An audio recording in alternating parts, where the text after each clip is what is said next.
guys, we are back. Can NaNiWa come back and beat MVP?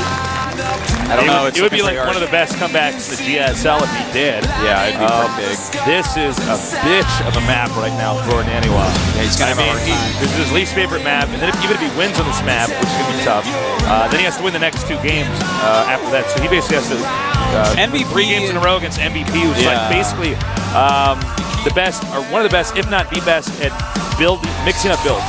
Yeah, build shenanigans. MVP basically has 3 shots. He could do 3 1-1-1s, and there is such a chance that he'll win. You know? Yeah, I mean he's basically MVP is allowed to be very flexible and dynamic in his builds. You do all-ins, NaNiWa is not allowed to mess up. Exactly. It's a good way. I'm trying to find some way to say that, but you said it. So there we go. We're done. Moving on. Of course, this is probably, wow, that's an interesting thing. Round of 8 race ratio. Well, only going to see that for a second, I guess. Oh, you can see on that back screen. There you go. Just get your magnifying glass, zoom in on that. Anyways, well, you know, let's face it, guys. The vast majority of the people that watch our stream, in fact, basically everybody, is non-Korean, English-speaking. All right, now we're going to take a look at this graphic. So here's this is a round of 8 mix-up of round of 8. You can see it's changed dramatically with the exception of Zerga's never getting that to GSL. Yeah, the most they've had for a very, since the beginning of last year, which means since after the first 3 open seasons. Yeah. The most they've had in the round of 8 is 3 Zergs, so that's actually really low. Whereas Terrans have gone up to 7. So funny. As you can see, NaNiWa has been rapidly improving. But this is going to be, this is basically the biggest match of his career now. He's already done it at foreign events, been there, done that. Now can he do it in the most competitive ecosystem? I hope so, man. But we've seen time and again the best foreigners in the world in the GSL, and it's so hard to get. I mean, even to the round of 8 is something to be unbelievably proud of. Absolutely, you're making history. I mean, the top 8 basically in the hardest league is amazing. Yeah, we've had. He's the 4th player to do it after Huck, Jinro, and Hydro. So, all right, will we see the comeback of the GSL, man? This is insane. This is like such a challenge. It is. It is. To beat the guy who's got more build orders than God. I mean, he's like so good. That's right. Against NaNiWa, who NaNiWa does have a variety of builds, but I think he's not necessarily as multifaceted. I think he's more perfected his style. Yeah. But that's going to be tough because, MVP, like we said before, he has room to experiment, he has room to mess around, he has room to bluff, he has room to all in. Exactly, and when you have all that room and you can choose to do anything, you have 3 tries. It's an amazing burden off your shoulders. He's going to play much better because of it. Yeah, absolutely. NaNiWa and MVP, again, the map is Antigua Shipyard. And it looks like it's time. Understandably, the vast majority of our viewers rooting for NaNiWa. MVP, I think if you take numbers, probably the favorite here. Right. And NaNiWa take him out. We're going to find out soon in game number 3, match number 1 in the GSL Code S.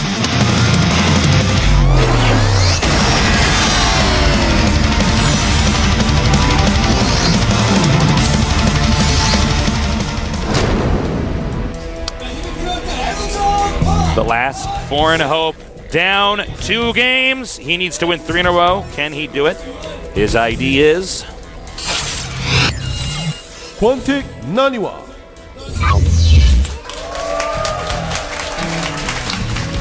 Looking so focused right now. He wants this. He's got a very intense look when he's that focused, Yeah. On the other side of the map, in the bottom left, the Game Genie Terran looking to win his 4th GSL in a row. His ideas. Now, I am MVP. NaNiWa is so ambitious and he wants to win so badly. And GSL is the tournament that really is, I mean, if you win a GSL, that's the pinnacle. You know what I mean? Well, that's, I don't know how else to say it, but like if you win a GSL, you can retire in a way. Yeah, like I did you can ride that forever and be I've like, done all it. I was a GSL champion. Yeah. I don't. So, I mean, now imagine this, guys. I know there's a lot of Fanawas out there, but no matter how badly, because I know you're all going, come on, do it! NaNiWa right now is saying that inside his own head 10 times harder. Oh, wow. Wow, someone just put their phone number on a billboard. Wow, I can't believe somebody actually just did that. Did they? Yeah, I don't think they're going to. Wow, I guess they are. Wow, I can't believe somebody did that. Well, That's definitely a real Korean phone number. yeah. All right. We have, so yeah, that's once again double gas before the second pylon. Yeah. It's a bit unorthodox. Now, he might be going for that Colossus build again. It's hard to say. We'll see how many probes he actually sends into his geysers. I do feel that, if he does that Colossus build again, that Colossus build might be even better on this map than on Cloud Kingdom.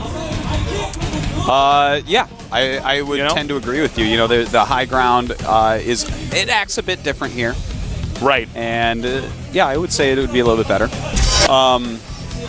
Also, one thing I want to point out about NaNiWa and his opening here, even going for a fast expansion off of 2 geysers, when you go for a fast expansion off of 2 geysers with 3 probes in each, that's just not very good because you are banking ridiculous amounts of gas and, like, really hurting your build quite a bit. But when it's 2 probes in each, think about it this way, okay? You actually gather gas so much more efficiently. You know what? He actually didn't properly check for the second gas, did he? I think he's trying to get out before the stalker's out. But, 2 probes in each gas. It's 1 more than 3 probes in 1 gas and 75 more minerals. So it's in between, the ridiculousness of 6 probes mining gas while you make a Nexus off 1 gate and just the standard 1 assimilator, 3 probes mining gas. So it's a very interesting little twist that's going to allow him to tech up a little bit quicker, have that extra sentry or 2. It's actually really interesting. It's something I'm going to be thinking about a lot tonight. As I want to know your tuck thoughts myself on into bed. After I read you your bedtime book. Yeah, man. After you wrap me up in the blanket, you swaddle me. After I read you that book that children's book we're going to write called "Everybody Poops After Tasteless Kills Him on the Ladder." Yeah. All right, the SCV is going to come up here. It does not get a glimpse of what's going on in the Protoss territory. What are your thoughts, in fact, on the location of this, quote-unquote hidden pylon that's really, really, really close to MVP's base? I feel like that's going to be a location MVP's just going to end up checking. Yeah, I would think so. No matter what, You would think so. But I don't know. I guess he's not going to for now. And, in fact, he's teching up so quickly that it makes sense that he's not doing it quite yet. He might just scout it with 1 Marine, and then he has to bring more Marines over and whatnot. But, yeah, it's giving NaNiWa a lot of scouting as well because Marines so often brush by there and you can see their numbers and try to guess what's going on. It looks like... I'm sorry, I got to borrow your preview screen or two. Yes. All right, let me see here. So he did not actually get a second barracks. So he's actually just getting, he's going to go straight to the starport. It looks like a 1-1-1 after expand so far. Yeah. We don't really know what's going on here. Siege tanks, the siege mode once again. This is becoming more popular as well. The Banshee build I was alluding to before. I don't think we've seen it on GSL as much, but in a lot of other tournaments, Terrans are using it right now. In fact, he does get the tech lab, so he is doing a Banshee after expansion here, which is pretty neat. Could be going for Raven as well if he is going for a little timing here, but he's going to be very Marine light for the period in the game that it is. Oh, look at NaNiWa going for Blink Observer off 2 bases. Oh, okay. In fact, he's going 6 gates. Interesting. You think he could be trying to go Blink into the main? With that observer? Well, yeah, I think it might just be like a harassment type of thing.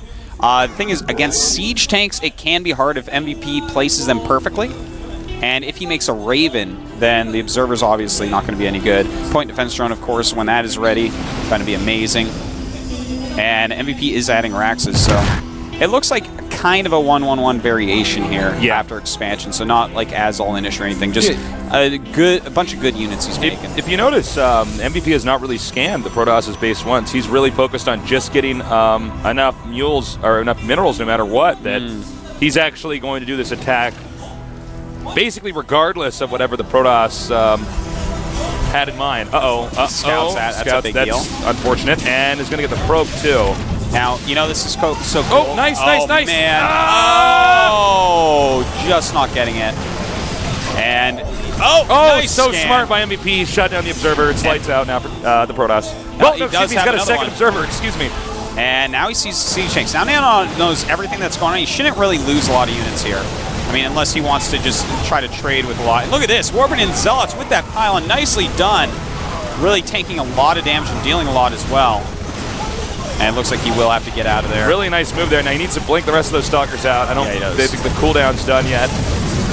All right. He kept the Observer alive and all that, Artosis? Nope, he did not. We just saw on Artosis' screen.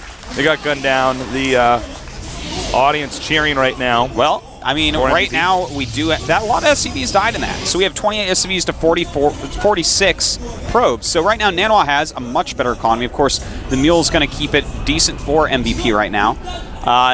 And he's getting charge, and I really like that. Yeah. Against Siege Tank Marine with just, obviously the Raven is out, and that whole unit combination really good against Stalkers, whether they be Blink Stalker or otherwise.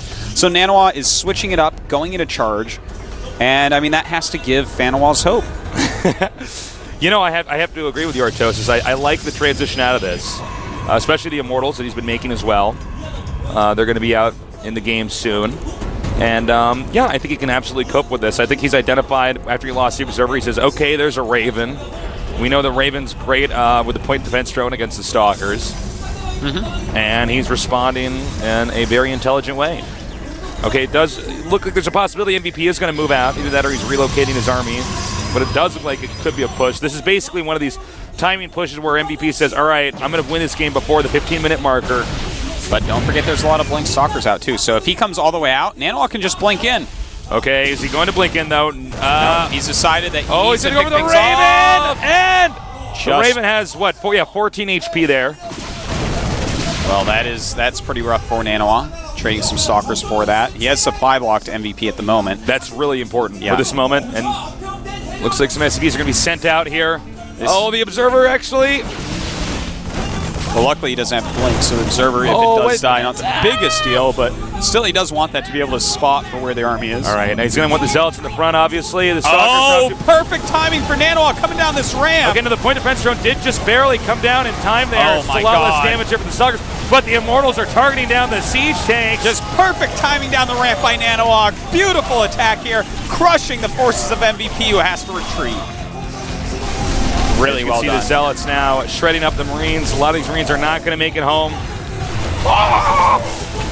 And, NaNiWa taking a massive lead, 106 supply to 72. Dude, he's in the natural right now, just crushing face on MVP.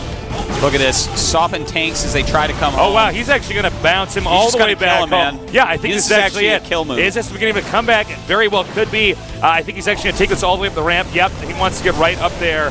Blinks up there, takes out the siege down, and that should be it. Expect GG here from MVP unless, there it is, GG.